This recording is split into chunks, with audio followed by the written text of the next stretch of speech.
بہت بڑے پائے کے بزرگ، یہ نعتیں پڑھتے ہیں سارے نعت خان، سید نفیس شاہ صاحب کی شکر ہے خدایا میں تو اس قابل نہ تھا، اور بھی کئی ہیں، کتاب چھپی ان کی۔ میں شاہ صاحب کو ملنے کے لیے گیا تو بیمار سید تھے، فرمانے لگے قیامت والے دن کہیں نہ کہیں ہماری بھی کوئی سفارش کرنے والا آ جائے گا۔ توجہ کٹ جائے گا، اس نے کہا جو اس کے نام پہ کٹتے ہیں وہ گھٹتے نہیں ہیں، وہ بڑھتے ہیں۔ تو مجھے دھمکیاں نہ دے، میں ابو جہل کو کچھ نہیں مانتی، کیوں؟ وہ فاسق بھی ہے، فاجر بھی ہے، شرابی بھی ہے، دنیا کا کتا بھی ہے، دین کا دشمن بھی ہے، میرے قائد کا دشمن ہے، میں اس کو کب ماننے کے لیے تیار ہوں؟ پھر مر جائے گی۔ اس نے کہا ہری ہے شاخ تمنا، ابھی جلی تو نہیں، دبی ہے آگ شکی مگر بجھی تو نہیں، جفا کی تیغ سے گردن وفا شعاروں کٹی ہے برسر میدان مگر جھکی تو نہیں۔ اللہ والوں کی گردن کٹ سکتی ہے، باطل کے سامنے جھک ہزاروں آدمی ایسے ملیں گے تو ڈٹ جاتے ہیں، بچے شہید کرا لیتے ہیں، بیویوں کو بیوہ کرا لیتے ہیں، جوانیاں لٹا دیتے ہیں، نہیں پہنچے ابھی آپ، جوانیاں لٹا دیتے ہیں، بچوں کو یتیم کرا دیتے ہیں، لیکن اپنے موقف پہ ڈٹے رہتے ہیں۔ سمجھ آ گئی؟ حضرت توسیع صاحب رحمت اللہ علیہ نے 80 سال تبلیغ کی ہے، سبحان اللہ کو حضرت، ہزاروں بے رہ روی میں شکار لوگوں کو ایسا عقیدہ بنایا کہ قیامت آ سکتی ہے، ان کا عقیدہ خراب نہیں ہو سکتا۔ دلیل کی دنیا میں بات کرتے ہیں، بات نرم لیکن دلیل گرم،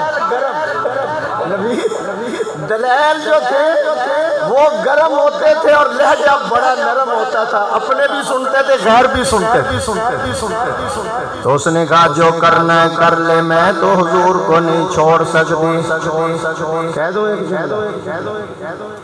اس نے کہا ابو جہل دو آنکھیں ہیں دو نور، دو آنکھیں دو نور، ایک خدا ایک رسول، پکار خدا کی رہے گی، یاری مصطفیٰ کی رہے گی، یاری نہیں ٹوٹ سکتی، یاری مصطفیٰ کی رہے گی۔ جاؤ خبیب سے پوچھو، تختہ دار پہ لٹکایا ہوا ہے، کافر آگے بڑھ کر کہتے ہیں خبیب تمہیں چھوڑ دیتے ہیں، تیرے یار کو یہاں لے آ۔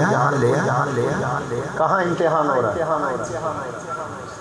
پتہ کیا کہا؟ تجھے چھوڑ دیتے ہیں، تیرے یار کو یہاں لے آ۔ تو کہنے لگے جب یار ہی نہ رہا تو جان بچانے کی کیا ضرورت ہے؟ جب یار ہی نہ رہا تو جان بچانے کی کیا ضرورت ہے؟ میری پسلیاں توڑ دو، ہڈیاں توڑ دو، آنکھیں نگاہ۔ 200 آدمی اوپر مسلط، کتنے تیر لے کر کھڑے تھے، نشانے لگا رہے تھے تاکہ کوئی نشانہ خطا نہ جائے۔ خبیب کے آنے سے پہلے انہوں نے پوری نشانہ بازی کی ہوئی تھی، پھانسی کا ادھر ادھر لگا رہے تھے تاکہ نشانہ خطا نہ جائے۔ جب جیل سے نکال کر ان کو تختہ دار کی طرف لایا جا رہا تھا تو 200 حملہ کرنے والوں نے جب پوزیشنیں سنبھالی تو آواز آ رہی تھی کہ شیر کی آمد ہے کہ رن کانپ رہا ہے۔ رن ایک طرف، میں بڑا خوش ہوں کہ پڑھا لکھا مجمع ہے، چاہے تھوڑے ہیں کوئی ایسی بات نہیں، پوزیشنیں سنبھالی ہوئی۔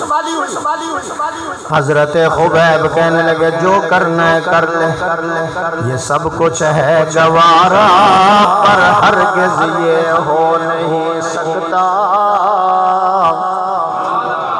اشرف بھائی یہ سب کچھ ہے گوارا، یار بچے ان کے بھی تو تھے، ان کی بھی تو بیویاں تھیں، ان کے بھی تو بھائی تھے، ان کی بھی تو بہنیں تھیں، لیکن نہیں دیکھا، ایک ہی ذات کو دیکھا، اسی پہ قربان ہو گئے۔ یہ سب کچھ ہے گوارا پر ہرگز یہ ہو نہیں سکتا،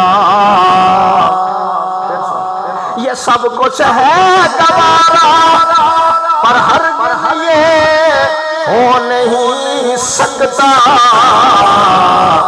کہ محبوب کے تلووں میں ایک کانٹا بھی چبھ جائے